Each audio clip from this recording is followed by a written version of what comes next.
सरदार मिल्खा सिंह की इस वीडियो के बाद जिंदगी में आपका फोकस कभी घटेगा नहीं। याद रखिए, सरदार मिल्खा सिंह कोई रेस में तेज नहीं थे, वो भागते तेज नहीं थे। उनकी सफलता का कारण था उनके पास ना हर बार कोई ना कोई गोल था। पहली बार सरदार मिल्खा सिंह क्यों जीते? इसलिए नहीं जीते कि भागते तेज थे, इसलिए जीते क्योंकि उनको दूध का गिलास चाहिए था। कोच बोला उनको, ओए फटीग माफ हो जाएगा और एक्स्ट्रा डाइट के लिए बड़ा गिलास दूध का मिलेगा। रेस में भाग नहीं पा रहे थे, पेट में दर्द हो गया, नीचे गिर गए। दोस्त बोला, ओए भागो और दूध मिलेगा, और दूध दूध दूध दूध दूध दूध दूध दूध दूध। दिमाग में ना एक क्लियर फोकस आ गया था। ये फोकस बड़ी कमाल की चीज है जी। फटीग छोड़ करने दूध मिलेगा, दूध। जिधर आपका फोकस है आप वही बन जाते हैं। जहां आप फोकस करते हैं, जैसा focus is your life. Bill Gates बोलते थे, मेरी सफलता का कारण क्या है? मैंने बड़ी कम चीजों पे फोकस किया। और उसके बाद दूसरी बार रेस इसलिए नहीं जीते कि भागने में तेज थे, इसलिए जीते क्योंकि उनको इंडिया की जैकेट पहननी थी। फितूर सवार हो गया दिमाग में, इंडिया की जैकेट पहनूंगा, और जी मैं इंडिया की जैकेट पहनूंगा। चैंपियन मिल्खा सिंह हाजिर हो। थप्पड़ खाया इस चक्कर में, बेइज्जती सही इस चक्कर में, बाद में कई लोगों ने उनको पीटा भी, घपाव में घाव हो गए। सबने मना किया, रेस में मत भाग, लेकिन इंडिया की जैकेट, इंडिया की जैकेट। दिमाग में फितूर सवार हो गया, इंडिया की जैकेट चाहिए। त्रासदी ये नहीं कि आप गोल अचीव नहीं कर पाए, आपसे बात कर रहा हूं। आपकी जिंदगी की त्रासदी ये नहीं है कि आप गोल नहीं अचीव कर पाए, आपकी जिंदगी की त्रासदी तो यह कि आप कभी गोल ही नहीं बना पाए। सरदार मिल्खा सिंह हर बार जीते थे क्योंकि दिमाग में गोल क्लियर हो गया था। तीसरी बार फिर रेस कब जीते वो जानते हैं? पाकिस्तान में हरा करके आए थे रेस वो। वो क्यों जीते जानते हैं? 45.9 का गोल उनके कोच ने उनको लिख के दे दिया था। उसके बाद ऑस्ट्रेलिया में क्योंकि बेइज्जती करा के आए थे, वहां हार गए थे वो रेस में। उस हार के बाद 45.9 दिमाग में छाप लिया, कोच ने कागज पे लिख के दे दिया एयर इंडिया के 45.9। गुरु नानक देव जी के नीचे चरणों में लिख के रख दिया 45.9। अब कुछ नहीं दिख रहा आसपास। और क्या हो रहा है आसपास? पहाड़ों पे गए प्रैक्टिस करने के लिए, वो प्रैक्टिस करी, कोच ने पीट पीट के प्रैक्टिस कराई, लेट गया नीचे, खून निकल आया मुंह से, भाग भाग के उठ नहीं सकता था। सरदार मिल्खा सिंह का कोच बोला, वापस कर मेरे को, अब मुझे वो पेपर वापस चाहिए। I want that paper back। फिर खड़ा हुआ, तू है आग मिल्खा, भाग मिल्खा।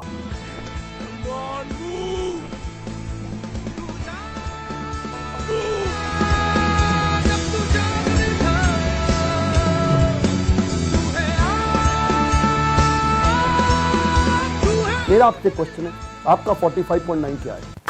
इस वीडियो को ऐसे नहीं सुनना, लिखो, अभी लिखो। आपसे बोल रहा हूं, आपसे फायदा नहीं, क्यों टाइम वेस्ट कर रहे हो अपना? अगर अपना 45.9 डिसाइड नहीं किया, मेरा अपना डिसाइड हो चुका है, मैं कर चुका हूं। आपसे पूछ रहा हूं, कैसे अरुणिमा सिन्हा माउंट एवरेस्ट पार कर गई? 8848 की हाइट उसको पार करनी थी, इसका 45.9 सेकंड क्लियर था। आपका गोल क्या है? हर बार वो रेस ऐसे ही जीता। पाकिस्तान में भी जब रेस हरा के आया ना, तो उसके मन में लक्ष्य था कि मेरे नाम पे एक दिन देश में छुट्टी होनी चाहिए। अपनी गर्लफ्रेंड को प्रॉमिस किया था उसने। तू देखना बीरो, एक दिन तेरे मिल्खा के नाम पे भी छुट्टी होगी। वो गोल क्लियर हो गया ना दिमाग में, है जी। पाकिस्तान में जाकर के हरा करके, और ऐसा हराया, फ्लाइंग सिख का नाम पड़ा उसका। अब मिल्खा सिंह का दूसरा लेसन पकड़ते हैं, आइडेंटिफिकेशन ऑफ डिस्ट्रैक्शन। ऑस्ट्रेलिया में प्री क्वालिफाइंग रेस में हार गया था। जानते हैं क्यों? क्योंकि ऑस्ट्रेलिया पहली बार गया था, गोरी गोरी मेमे देखी थी, डिस्ट्रैक्शन हो गया। उसको शाम को पार्टी में ले गए और वहां पे गाना गाने लगे, वुलमुल वुलमुल वॉन्डर, वुलमुल वुलमुल ओए।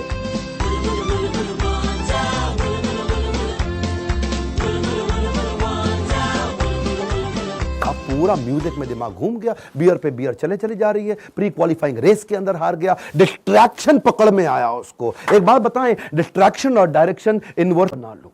सोशल मीडिया कितना यूज करना है वो आप पहले ही डिसाइड कर लो। एक ट्वीट, एक ईमेल, एक नोटिफिकेशन, एक शेयर चैट, एक टिकटॉक का गाना, ऐसा ऐसा करके। पिछली बारी बताया था ना आपको नेपाल वाले वीडियो में, तेरी प्यारी प्यारी अखियां,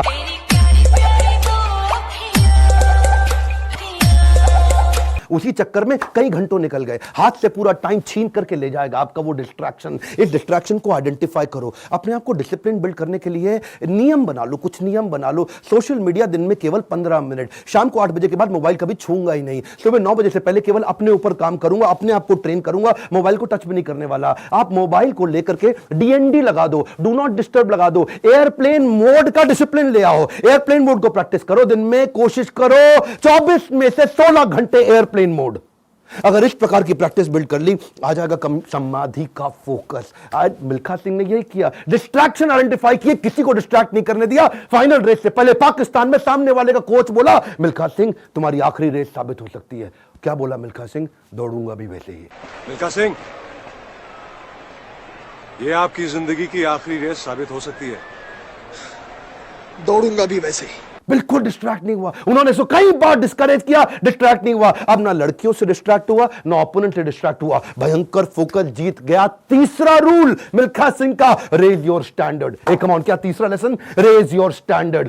पहले मिल्खा सिंह जब रेस के लिए भागता था, बनियान निचोड़ता था मग्गे में, बाद में बनियान निचोड़ने लगा बाल्टी में। इतना पसीना निकाल दूंगा कि बाल्टी में निचोड़ूंगा। बदल दिया जी, मग्गे से पहुंच गया बाल्टी। Raise your standard. आप आज जो भी कर रहे हैं, come on, keep improving yourself. Prove नहीं करना है, इंप्रूव करना है। Continuous improvement. कम ऑन, क्या continuous improvement? Regular practice, solid discipline. कोई भी लक्ष्य इंसान के प्रयासों से बड़ा नहीं है। हारा तो वो है जो इंसान कभी लड़ा नहीं है। लड़ना पड़ेगा आपको। कपिल देव कहते थे सुबह 4 बजे उठने का टाइम नहीं है, स्टेडियम पे होने का है। कमांड, क्या सुबह 4 बजे उठने का टाइम नहीं है, स्टेडियम पे होने का है। लर्निंग बहुत बड़ी है। मिल्खा सिंह ने स्टैंडर्ड अपना ऊपर कर लिया, अपना स्टैंडर्ड चेंज किया। आपको भी स्टैंडर्ड चेंज करना पड़ेगा। और ब्रूस ली कहता था, मुझे उससे डर नहीं लगता जो 10,000 तरीके से किक चलाता है, लात मारता है। मुझे डर उससे लगता है जो एक किक को 10,000 बार प्रैक्टिस कर लेता है। उसकी किक जब पड़ेगी तो मैं गिर जाऊंगा। अरे आपको प्रयास करना है, ये आप ही को करना है, कोई आपकी मदद नहीं करेगा। क्यों भरोसा करता है गियरों पर, जब चलना है तुझको अपने ही पैरों पर। और एक बोनस लेसन सरदार मिल्खा सिंह की लाइफ से और सुन लीजिए। आखिरी तक सरदार मिल्खा सिंह, याद है मूवी के अंदर आर्मी में पवन मल्होत्रा सरदार जी जो बने थे, उनके वो कोच को आखिरी तक छोड़ा नहीं उन्होंने। आखिरी तक उस कोच को अपने साथ चलाए रखे। सब पीठ पर आपकी थपकी है और रुई पे लात का नतीजा है गुरुजी। कोच, मेंटर, गाइड, काउंसलर जिंदगी में बड़े इंपॉर्टेंट है। हमेशा बोलते रहे सरदार मिल्खा सिंह, और मैं 80 में 77 रेसे जीत गया, लेकिन सारा क्रेडिट दूंगा अपने कोच को और इंडियन आर्मी को जिसने मेरे को बंदा बनाया है। बड़ा इंपॉर्टेंट है जी लाइफ के अंदर, कौन सा कोच और कौन सा काउंसलर जो आपको सिखाता है जिससे। इंटेंशन का मतलब, यार इसकी इंटेंशन बहुत खराब है रे यार, यार इनकी इंटेंशन जबरदस्त है यार, कुछ भी हो जाए ये लोगों की नीयत जबरदस्त है, इनके भीतर का अभिप्राय जबरदस्त है, ये लोगों का करियर बना रहे हैं। जैसे आपके डायरेक्टर्स के लिए ये बात कितनी बार कही जाती है, आपकी ऑर्गेनाइजेशन, आप लीडर्स के लिए, आपके जो लोग हैं आपके ग्रुप में जो एसोसिएट्स हैं, ये सब मिलके एक माहौल है। मैं 2012 से देख रहा हूं, आप में से कोई 13 से, कोई 15 से, कोई 16 से कभी भी देख रहा होगा। मैंने एक चीज सबसे ज्यादा नोट की है, आप लोगों की ऑर्गेनाइजेशन में इंटेंशन अच्छी है तो प्रकृति परीक्षा भी लेती है, तो इंटेंशन का फल मिलता है और प्रकृति उभार भी देती है। बस इतना जरूर है, मैंने जीवन में देखा है, जो इंसान 1 करोड़ है उसे 100 करोड़ जाने हैं तो प्रकृति बारिशें करती है, कुछ बौछारें डालती है ताकि उन बौछारों से हिम्मत पाके वो 100 करोड़ जाए। लेकिन जब 100 करोड़ से 500 करोड़ जाना होता है तो फिर बौछारें अलग टाइप की, थोड़ी भारी होती है। तो 500 से 5,000 करोड़ जाने के लिए पहली शर्त है इनकम टैक्स का छापा पड़ना। ये पहली शर्त है, मतलब पहली। कुछ पकड़ में नहीं आया आपको? ऐसे 10-15 आइटम आएंगे प्रकृति से भारी भारी, जब जाके 500 से अब इतिहास रचने की पहली सीढ़ी की तरफ गए। और मैं ये बात मजाक में कह रहा हूं, लेकिन मां कसम मैंने 50 ऐसे ग्रुपों के जीवन को देखा है। जंप मारने के यही तरीके हैं, क्योंकि जब जब जीवन में किसी चीज से लड़ते जाते हैं ना, एक चीज है जो पूरी कायनात देखती है, प्रकृति और ब्रह्मांड का अणु अणु अगर कोई देखता है, आपकी नीयत कैसी है रे, आपकी इंटेंशन कैसी है, आपके भाव कैसे हैं। एक महात्मा जी तपस्या कर रहे थे। अचानक एक शेर आ गया जंगल में, उसने देखा मेरा भोजन है। शेर ने भोजन देखकर उनके ऊपर अटैक करना चाहा, इधर से जंगली सूअर आ गया। उन्होंने देखा यार महात्मा तो अपनी आत्मा में लीन है, ध्यान में लीन है, और ये शेर साला इसको खाने वाला है। शेर को उसने ललकार दिया, पहले मुझसे लड़ना होगा। डिफरेंस पकड़ना, डिफरेंस। एक शेर आया खाने के लिए, इसकी नीयत आई बचाने के लिए। दोनों लड़े और इतना लहूलुहान होके लड़े कि पूरी रात में खून खून होके दोनों मर गए।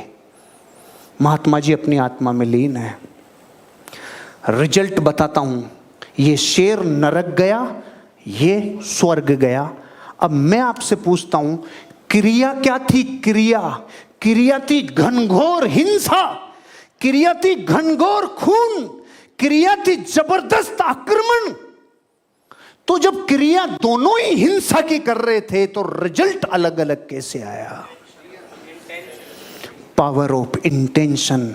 जिंदगी में आपको प्रकृति वो रिजल्ट देती है जो आपके भीतर की नीयत होती है। अभिप्राय कैसा है, आशय कैसा है। इस दुनिया का हर इंसान अपनी नीयत का खा रहा है, अपनी इंटेंशन का खा रहा है। जिस दिन अभिप्राय ठीक हो गया, भीतर की इंटेंशन ठीक हो गई, जीवन बदल जाएगा। इंटेंशन कहती है अपनी क्रिया को अपने अभिप्राय से मैच कराओ।